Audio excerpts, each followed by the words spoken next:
1957ರಲ್ಲಿ ಕಾಲಿಕಾಂಬ auto works ಎಂಬುದು ಒಂದು ಪ್ರಾರಂಭ ಮಾಡಿದ ಅವರು 1990ರಲ್ಲಿ ಕಾಲಿಕಾಂಬ ಇಂಡಸ್ಟ್ರಿಯನ್ನು ನನ್ನ ಆಸ್ಪತ್ರೆ ಪಕ್ಕದಲ್ಲಿಯೇ ಒಂದು 10 ಸೆನ್ಸ್ ಜಾಗವನ್ನು ತೆಗೆದುಕೊಂಡು ಕಾಲಿಕಾಂಬ ಇಂಡಸ್ಟ್ರಿಯನ್ನು ಮಾಡಿದರು.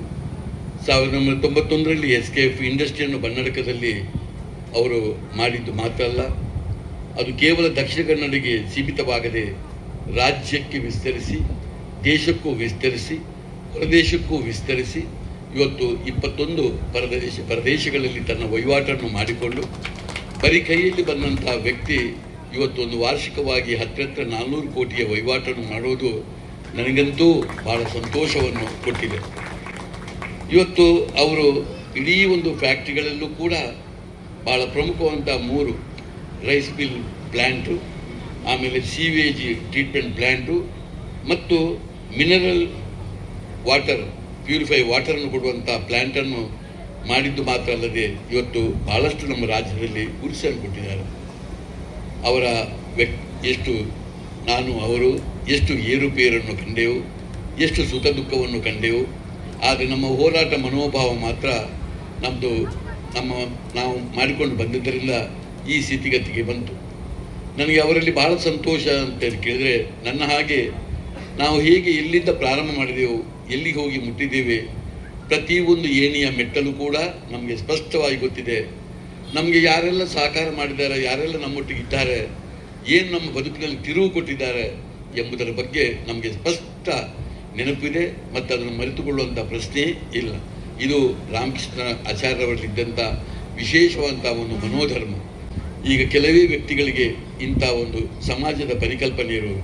ತಾನು ಏನೇ ಮಾಡುವಾಗ ನನ್ನ ವೃತ್ತಿಯ ಜೊತೆಯಲ್ಲಿ ನಮಗೆ ಸಮಾಜದ ಪರಿಕಲ್ಪನೆ ಬೇಕು, ನನಗೆ ಬಂದ ಆದಾಯದಲ್ಲಿ ಬಹುಪಾಲನ್ನು ನಾನು ಸಮಾಜಕ್ಕೆ ಕೊಡಬೇಕೆಂಬ ಬಹಳ ದೊಡ್ಡ ಗುಣ ಅವರಲ್ಲಿ ಇದೆ ಅಂತ ರಾಮಕೃಷ್ಣ ಆಚಾರ್ಯವರು ತನ್ನ ಹುಟ್ಟೂರು, ಯಾಕೆಂದರೆ ನಮಗೆಲ್ಲರಿಗೂ ಕೂಡ ನಮಗೊಂದು ನಮ್ಮ ಹುಟ್ಟೂರಿನ ನೆನಪಿದೆ. ಎಲ್ಲರಿಗೂ ಆಗಬೇಕು ಅಂತಿಲ್ಲ, ಇಂಥ ಕೆಲವರಿಗೆ, ಈಗ ನನಗೂ ಇದೆ, ಅವರಿಗೂ ಇದೆ. ನಮ್ಮ ಹುಟ್ಟೂರು ಅಂತ ಹೇಳಿದ್ರೆ ನಮಗೊಂದು ಋಣ ಇದೆ. ಈ ಋಣಕ್ಕೆ ಬೇಕಾಗಿ ಅವರು ಇವತ್ತು ಇಂಥ ಜಾಗವನ್ನು, ಗುಡ್ಡೆ ಅಂಗಡಿ ಜಾಗವನ್ನು ಹುಡುಕಿ ಇಲ್ಲಿ ಅವರು ಕಲಿತಂಥ ಶಾಲೆಯನ್ನು ಗುರುತಿಸಿಕೊಂಡು ಅದಕ್ಕೂ ಆಗಾಗ ಯಾವ ಅಗತ್ಯ ಇದೆ ಎಂಬುದನ್ನು ಗಮನಿಸ್ತಾ ಈ ಊರಿನಲ್ಲಿ ಇವತ್ತು SKF ಒಂದು ಇಂಡಸ್ಟ್ರಿ ಇದು ಬಹಳ ಮುಖ್ಯವಾಗಿ ಸ್ಕಿಲ್ ಓರಿಯೆಂಟೆಡ್. ಇವತ್ತು ಭಾಳಷ್ಟು ಈಗಿನ ಕಾಲಕ್ಕೆ ಬೇಕಾಗುವ ಭಾಳ ಉನ್ನತ ಶಿಕ್ಷಣ ಕೊಡುವಂಥ ಕೇಂದ್ರಗಳು ಇವತ್ತು ಬರ್ತಾರೆ. ಬೇಕಾದಷ್ಟು ಅವರ IQ ಪವರನ್ನು ಇಟ್ಟುಕೊಂಡು ಇವತ್ತು ಭಾಳ ದೊಡ್ಡ ಕಲಿಕೆಯ ಕ್ರಮಗಳು ಬರ್ತದೆ. ಆದರೆ ಇವತ್ತಿಗೂ ನಮಗೆ ಭಾಳಷ್ಟು ಅಗತ್ಯ ಇರುವುದು, ಬಹಳ ಸ್ಕಿಲ್ ಓರಿಯೆಂಟೆಡ್ ವ್ಯಕ್ತಿಗಳ ಬಹಳ ಅಗತ್ಯ ಇದೆ. ಇವರಿಗೆ ಇವತ್ತು ಜಾಗತಿಕ ಮಟ್ಟದ ಜನಗಳು ಇವತ್ತು ಜಾಗತಿಕವಾಗಿ ಬೇಡಿಕೆಯೂ ಇದೆ. ಇದನ್ನು ಗಮನಿಸಿಕೊಂಡು ತನ್ನ SKF ಇಂಡಸ್ಟ್ರಿಯ ಒಳಗೆ ಇಟ್ಟುಕೊಂಡು ಆಯ್ದ ಕೆಲವು ಮಕ್ಕಳನ್ನು ಆಯ್ದು ಯಾವುದೇ ಒಂದು ವ್ಯಾಪಾರಕ್ಕಾಗಿ ಅಲ್ಲ, ಒಂದು ಸಮಾಜದ ಪರಿಕಲ್ಪನೆಯಲ್ಲಿ ಅಂಥ ಮಕ್ಕಳಿಗೆ ಒಂದು ಸ್ಕಿಲ್ ಓರಿಯೆಂಟೆಡ್ ಕೆಲವು ಟ್ರೈನಿಂಗನ್ನು ಕೊಟ್ಟುಕೊಂಡು ತನ್ನ ಉದ್ಯಮದಲ್ಲಿ ಅವರಿಗೆ ಜಾಬನ್ನು ಕೊಟ್ಟು ಮುಂದೆ ಅವರು 23 ರಾಷ್ಟ್ರಗಳಲ್ಲಿ ಅವರು ವಹಿವಾಟು ಮಾಡುವಂಥ, ಅವರು ಸರಬರಾಜು ಮಾಡಿದಂಥ ಅವರದೇ ಆದಂಥ ಮಿಷನ್ಗಳನ್ನು ಕೂಡ ಅದನ್ನು ಕಾಲಕಾಲದಲ್ಲಿ ಅಪ್ಗ್ರೇಡ್ ಮಾಡಲಿಕ್ಕೆ ಆ ಒಂದು ದೇಶಗಳಿಗೆ ಕೂಡ ಇವರ ಮಕ್ಕಳನ್ನು ಕಳಿಸಿ ಅವರಿಗೆ ಅಲ್ಲಿ ಜಾಬ್ ಕೊಡುವಂಥ ವ್ಯವಸ್ಥೆ ಅವರಲ್ಲಿ ಸ್ಪಷ್ಟವಾಗಿ ಅವರಲ್ಲಿ ಇದೆ. ಇದಕ್ಕೆ ಆ ದೇವರ ಅನುಗ್ರಹ ಇರಲಿ, ಗುರು ಹಿರಿಯರ ಆಶೀರ್ವಾದ ಬರಲಿ, ಸನ್ಮಿತ್ರ ಸಹಕಾರ ಬರಲಿ, ಅವರು ಹಂತ ಹಂತವಾಗಿ ಹೀಗೆ ಮೇಲ್ದರ್ಜೆಗೆ ಹೋಗ್ತಾ ಇರಲಿ. ನಾವೇನು ಮಾಡ್ತಾಯಿದ್ದೀವಿ ಅಂದರೆ SLC PUC ಡಿಗ್ರಿ ಆದ ಫೈಲಾದ ಮಕ್ಕಳುಗಳನ್ನ ಹಿಡ್ಕೊಂಡು ಬಂದು ಅವರನ್ನು ಟ್ರೈನ್ ಮಾಡಿ ಅವ್ರಿಗೆ ಕೋರ್ಸ್ ಕೊಟ್ಟು ಅವರಿಂದ ನಾವು ಈ ಒಂದು ಕೆಲಸವನ್ನು ಮಾಡಿಸ್ಕೊಳ್ತಾ ಇದ್ದೀವಿ. ಇವತ್ತು ನಮ್ಮ ಹತ್ರ ಒಂದು 3500ಕ್ಕೂ ಹೆಚ್ಚು ಜನ ಇದ್ದಾರೆ. ಅದರಲ್ಲಿ 50% UP ಅವರು, 50% UP ಅವರು ಎರೆಕ್ಷನು, ಕಮಿಷನಿಂಗು ಆ ಫೀಲ್ಡ್ ಕೆಲಸ ಮಾಡ್ತಾಯಿದ್ದಾರೆ. ನಮ್ಮ ಫ್ಯಾಕ್ಟ್ರಿಯಲ್ಲಿ ನಾವು ಲೋಕಲ್ ಅವರನ್ನು ತಗೊಳ್ತಾ ಇದ್ದೀವಿ. ಹಾಗೆ ನಾನು ಇದನ್ನು ಗಮನಿಸಿಕೊಂಡು ಇಲ್ಲಿ ಬಂದಾಗ ಈ ಹಳ್ಳಿಗೆ ಏನಾದರೂ ಒಂದು ಕೊಡಬೇಕು, ಏನು ಕೊಡಬೇಕು, ಸಣ್ಣ ಊರು, ಇಲ್ಲಿ ಏನು ದೊಡ್ಡ ಅಭಿವೃದ್ಧಿ ಮಾಡಲಿಕ್ಕೆ ಆಗೋದಿಲ್ಲ ಅನ್ನುವಾಗ ನನಗೆ ಕಂಡುಕೊಂಡಿದ್ದು, ನಾನು ಒಂದು NCVT ರೆಕಗ್ನೈಸ್ ITI ರನ್ ಮಾಡ್ತಾಯಿದ್ದೆ. ಹಾಗೆ ಇಲ್ಲಿ ಅದನ್ನು ಇದು ಮಾಡಬೇಕಂತ, ಅದೇ ಮಾಡಿಕೊಳ್ಳುವಾಗ ಏನು ವೈಶಿಷ್ಟ್ಯ ಅಂದರೆ ಇಲ್ಲಿ SSLC ಪಾಸ್ ಆದವ್ರು ಮಾತ್ರ ತಗೊಳ್ತಿದ್ರು, ಫೈಲ್ ಆದವ್ರು ಚಾನ್ಸಸ್ ಇಲ್ಲ. ಹಾಗೆ SSLC ಪಾಸ್ ಅಥವಾ ಫೈಲು, PUC, ಡಿಗ್ರಿ ಎಲ್ಲರೂ ಕೂಡ ಇದು ಮಾಡಲಿಕ್ಕೆ ಅವಕಾಶ ಇದೆ. ಸೆಕೆಂಡ್, ಅವರಿಗೆ 3 ವರ್ಷ ಬೇಕಿದೆ. ಯಾಕೆಂದರೆ ಒಂದು ಕೋರ್ಸ್ ಮಾಡಬೇಕಾದ್ರೆ 3 ವರ್ಷ ಅಂದರೆ 2 ವರ್ಷ ಕೋರ್ಸ್ ಮಾಡಿ 1 ವರ್ಷ ಇಂಟರ್ನ್ಶಿಪ್ ಮಾಡಬೇಕು. ಅದು ಇಲ್ಲಿ ನಾವು 1 ವರ್ಷಕ್ಕೆ ಇದು ಮಾಡಿದ್ವಿ, ಕಂಪೋಸ್ಟ್ ಮಾಡಿದ್ವಿ. 1 ವರ್ಷ ಮಾಡಿ 3 ಮಂತ್ಸು ನಮ್ಮ ಫ್ಯಾಕ್ಟ್ರಿಯಲ್ಲೇ ಅವ್ರಿಗೆ ಇದು ಮಾಡಿ ಅಲ್ಲಿಂದ ನಾವು ನಮ್ಮ ಪ್ಲ್ಯಾಂಟ್ಗಳಿಗೆ ಡೆಪ್ಯೂಟ್ ಮಾಡುವಂಥ ನಾವು ಪ್ಲ್ಯಾಂಟ್ ಮಾಡ್ತಾಯಿದ್ದೀವಿ. NCVT ರೆಕಗ್ನೈಸ್ ಕೋರ್ಸ್ ಆಗಿದೆ ಅಂದರೆ ನಾನು IIT ರನ್ ಮಾಡ್ತಾಯಿದ್ದೆ. ಅಲ್ಲಿ 1947 ಒಂದು ಟೆಕ್ನಾಲಜಿಯನ್ನು ನಾವು ಮಕ್ಕಳಿಗೆ ಕೊಡ್ತಾ ಇದ್ದೀವಿ. ಇವತ್ತು ಇಂಡಸ್ಟ್ರಿಯಲ್ಲಿ ಎಷ್ಟು ಅಡ್ವಾನ್ಸ್ ಹೋಗಿದೆ ಅಂತ ಹೇಳಿದರೆ, ಇವತ್ತು ಲೇಸರ್ CNC ಪಂಚಿಂಗ್ ಇದೆಲ್ಲ ಬಂದಿದೆ.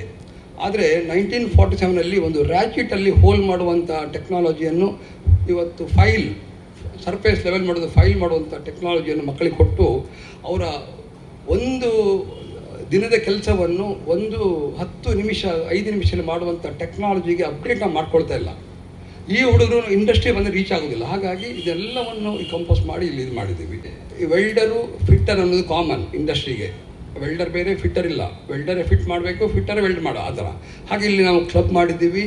ಆ ಎಲೆಕ್ಟ್ರಿಕಲ್ ಅನ್ನೋದು ಓಲ್ಡ್ ವರ್ಷನ್, ಅದರಲ್ಲಿ ಎಲೆಕ್ಟ್ರಾನಿಕ್ ಅಡ್ವಾನ್ಸ್ ಬಂದಿದೆ. ಅದನ್ನು ಎಲೆಕ್ಟ್ರಾನಿಕ್ ಮತ್ತು ಎಲೆಕ್ಟ್ರಿಕಲ್ ಕಂಬೈನ್ ಮಾಡಿದ್ದೀವಿ. MRAC ಮತ್ತು ಪ್ಲಂಬಿಂಗನ್ನು ಕಂಬೈನ್ ಮಾಡಿದ್ದೀವಿ. ಸೆಕೆಂಡ್ ನಾವು ಮಾಡುತ್ತಿರೋದು ಫ್ಯಾಷನ್ ಡಿಸೈನ್. ಇದೆಲ್ಲ ಕೋರ್ಸು ಇಲ್ಲಿ ತಂದಿದ್ದೀವಿ. ಉದ್ಯೋಗ ಅವಕಾಶ ಏನೆಂದರೆ, ನಾವು ವರ್ಷಕ್ಕೆ 250ರಿಂದ 300 ಪ್ಲ್ಯಾಂಟ್ ನಾವು ಹೊರದೇಶ, ಈಗ ನಾವು ವೀಡಿಯೋ ನೋಡಿರ್ಬೋದು. ಒಂದೊಂದು ಪ್ಲ್ಯಾಂಟ್ ಕಾಸ್ಟು ಮಿನಿಮಮ್ ಒಂದು 10 to 15, 20, 25 crores ವರ್ತು. ದಿನಕ್ಕೆ 1,000 ಟನ್ 2,000 ಟನ್ ರೈಸ್ ಪ್ರೋಸೆಸ್ ಮಾಡುವಂಥ ಪ್ಲ್ಯಾಂಟ್ಗಳಿಗೆ ಆಪರೇಟರ್ ನಮ್ಗೆ ಸಿಗ್ತಾ ಇಲ್ಲ. ನಾವು ಪ್ಲ್ಯಾಂಟ್ ಕೊಡ್ಬೋದು.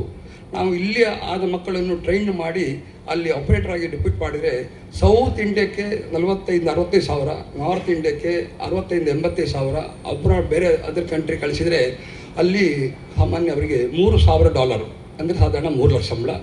ನಾವು ಅವ್ರಿಗೆ ಕೊಡುವಂಥ ಒಂದು ಸ್ಟ್ರೆಂತ್ ನಮ್ಮ ಹತ್ರ ಇದೆ. ಇದು ಈ ಮಕ್ಕಳನ್ನ ಹಳ್ಳಿಯಿಂದ ಕೊಡಬೇಕಂದ್ರೆ ನಮಗೆ ಇದು. ಹಾಗೆ ಫ್ಯಾಷನ್ ಡಿಸೈನ್ ಕೋರ್ಸಿಗೆ ಏನಾಗಿದೆ ಅಂದರೆ, ಇವತ್ತು ಬಾಂಗ್ಲಾ ತುಂಬ ಇದಾಗಿದೆ, ಕೊಲಾಪ್ಸ್ ಆಗಿ ಹೋಗಿದೆ. ಪಾಕಿಸ್ತಾನ ಕೊಲಾಪ್ಸ್ ಆಗಿ ಹೋಗಿದೆ. ಅವ್ರದ್ದು ಕರೆಂಟ್ ಇಲ್ಲ, ಯಾವುದೂ ಇಲ್ಲ. ಇತ್ತೀಚೆಗೆ ನಮ್ಮ prime minister UK free trade ಮಾಡಿದ್ರು. UK ಫ್ರೀ ಟ್ರೇಡ್ ಮಾಡಿದ ಮೇಲೆ UKಗೆ ದೊಡ್ಡ ಈ ಗಾರ್ಮೆಂಟ್ಸ್ ಪೊಟೆನ್ಷಿಯಲ್ ಇದೆ. ಹಾಗೆ ಇಲ್ಲಿ ಇಂಡಿಯಾಕ್ಕಿನ್ನು ಫ್ಯೂಚರು ದೊಡ್ಡ ರೆವಲ್ಯೂಷನ್ನು ಕ್ರಿಯೇಟ್ ಆಗ್ತದೆ. ಯಾವುದು ಹಾಗೆ ನಾವು ಫ್ಯಾಷನ್ ಡಿಸೈನ್ ಕೋರ್ಸನ್ನು ಕೂಡ ಇಲ್ಲಿ ಕೊಡ್ತಾ ಇದ್ದೀವಿ. ಇದು ನಮ್ಮ ದೇಶದ ಪ್ರೈಮ್ ಮಿನಿಸ್ಟ್ರು ನಮ್ಮಲ್ಲಿ ಇದು ಯೂತ್ಗಳಿದ್ದಾರೆ, ಬೇಕಷ್ಟು ಯೂತ್, ನಮ್ಮ ಪಾಪ್ಯುಲೇಷನ್ ಜಾಸ್ತಿ ಅಂತ ಹೇಳ್ತಾ ಇದ್ದೀವಿ, ನಾವು ಬಡ ದೇಶ ಹೇಳ್ತಾ ಇದ್ದೀವಿ. ಇದನ್ನು ನಮ್ಮ prime minister convert to power ಆಗಿ ಗೋಲ್ಡ್ ಮೈನ್ ಆಗಿ ಅವರು ಇದು ಮಾಡಿದರು. ಏನಂತ ಹೇಳಿದರೆ, ಇವತ್ತು ಇಸ್ರೇಲ್ ಇರ್ಬೋದು, ರಷ್ಯಾ ಇರ್ಬೋದು, ಯಾವುದೇ ಕಂಟ್ರಿಗೆ ಇರ್ಬೋದು, ನಮ್ಮಲ್ಲಿ ಬೇಸಿಕ್ ಟೆಕ್ನಿಕಲ್ ಕೋರ್ಸ್ ಕೊಟ್ಟು ಅದನ್ನು ಅವ್ರಿಗೆ ಕೊಡುವಂಥ ಒಂದು ಈ ಯೋಜನೆ ತಂದಿದ್ರು ಅವರು. ಹಾಗೆ ಇದೆಲ್ಲ ಇನ್ನು ಮುಂದೆ ಏನಾಗ್ತಂದರೆ, AI ಬಂದ ಕೂಡಲೇ certificate based qualified people requirement naturally ಕಮ್ಮಿ ಆಗ್ತದೆ. ಅದಕ್ಕೆ ಹಳ್ಳಿಗಳಲ್ಲಿ ಪ್ರತಿಯೊಂದು ಹಳ್ಳಿಯಲ್ಲಿ ಕೂಡ ಇವತ್ತು ಟೆಕ್ನಿಷಿಯನ್ ಅಭಾವ ಇದೆ.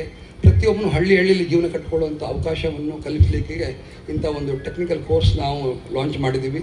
ಇದು ಸಂಪೂರ್ಣ ನಮ್ಮ ಕಂಪನಿಯ CSR ಫಂಡನ್ನು ನಾವು ಬೇರೆ ಇದು ಕೊಡ್ತಾ ಇದ್ದೀವಿ. ಅದನ್ನು ಯುಟಿಲೈಸ್ ಮಾಡಲಿಕ್ಕೆ ಇದ್ರ ಥ್ರೂ ನಾವು ಮಾಡಲಿಕ್ಕೆ ನಮ್ಮ ಫಂಡನ್ನು ಇಲ್ಲಿ ಹಾಕಿದರೆ ವರ್ಷಕ್ಕೆ ಒಂದು 120 ಮಕ್ಕಳನ್ನು, ಒಂದು 40 ಹುಡುಗಿಯರನ್ನು ಮತ್ತು ಒಂದು 80 ಹುಡುಗರನ್ನು ಒಂದು ಟ್ರೈನಿಂಗ್ ಕೊಟ್ಟು ಹೊರ ಕಳಿಸುವಂಥ ಚಿಂತನೆ ಮಾಡಿದ್ದೀವಿ. ಎಲ್ಲವೂ ನಾವು ಫ್ರೀ ಕೊಡಲಿಕ್ಕೆ, ಯಾಕೆಂದರೆ ಅವರಿಗೆ ಟೆಕ್ನಿಕಲ್ ಟ್ರೈನಿಂಗಲ್ಲಿ ಅವರಿಗೆ ಭಾಳಷ್ಟು ಮೆಟೀರಿಯಲ್ ಕೊಡಬೇಕು. ನಾವು ಮೆಟೀರಿಯಲ್ಲು, ಮೆಷನ್ನು ಇದೆಲ್ಲ ಕೊಡಬೇಕು. ಇದೆಲ್ಲವೂ ನಮ್ಮ ಕಂಪನಿಯಿಂದ ನಾವು ಇಲ್ಲಿ ಅವ್ರಿಗೆ ಜಾಬ್ ಅಸೈನ್ ಮಾಡಿದರೆ, ಅವರಿಗೆ ಈಗ ಒಂದು ಸಣ್ಣ ಬೇರೆ ಕಾಲೇಜ್ಗಳಲ್ಲಿ ಆ ಜಾಬ್ ಮಾಡಲಿಕ್ಕೆ ಹೋದರೆ ಕರೆಂಟ್ ಖರ್ಚು, ಮೆಟೀರಿಯಲ್ ಖರ್ಚು, ಆಮೇಲೆ ಇದು ಟೂಲ್ ಲಾಸ್ ಆಗ್ತದೆ. ನಮಗೆ ಇದು ಯಾವುದು ಲಾಸ್ ಆಗದಾಗೆ ನಾವು ಇಲ್ಲಿ ಒಂದು ಪ್ರಾಡಕ್ಟನ್ನು ನಮ್ಮ ಸಂಸ್ಥೆಯಿಂದ ಕೊಟ್ಟರೆ ಅವರಿಗೆ ಇದರ ಉದ್ದೇಶ ಅಂದರೆ ನಮ್ಮ ಪ್ರೊಡಕ್ಷನ್ ಇನ್ಕ್ರೀಸ್ ಮಾಡೋದು, ನಾವು ಲಾಭ ಮಾಡೋದಲ್ಲ, ಅವರಿಗೆ ಪ್ರಾಕ್ಟಿಕಲ್ ಸ್ಕಿಲ್ ಬಿಲ್ಡ್ ಮಾಡುವಂಥ ಒಂದು ಅವಕಾಶಗಳನ್ನೆಲ್ಲ ಕ್ರೋಢೀಕರಿಸಿ ಅವನ ಬಡ್ಡಿ ತೆಬ್ಬಿಸಿದರೆ ಎಲ್ಲರೂ ಬದಲಾಗ್ತಾರೆ. ಹಾಗೆ ನಾನು ಸಣ್ಣ ಪ್ರಯೋಗ ಮಾಡಿದ್ದೀನಿ. ನನಗೆ ನಿಮ್ಮೆಲ್ಲರ ಸಹಕಾರ ಬೇಕು. ಮತ್ತು ನನಗೆ ಇವತ್ತಿಲ್ಲಿ ಬಂದ ಎಲ್ಲ ಗೆಸ್ಟು ನಮ್ಮ ಒಂದು ಫ್ಯಾಮಿಲಿ ಮೆಂಬರ್ ಹಾಗೆ ನಾವು ಅವ್ರು ಕರೆದಿದ್ದೀವಿ. ಅವರೆಲ್ಲ ನನ್ನ ಆತ್ಮೀಯತೆಗೆ ಇಲ್ಲಿ ಬಂದಿದ್ದಾರೆ. ಅವರೆಲ್ಲರಿಗೂ ಒಂದಿಸ್ತಾ ಮಾತಾಡ್ತಾರೆ.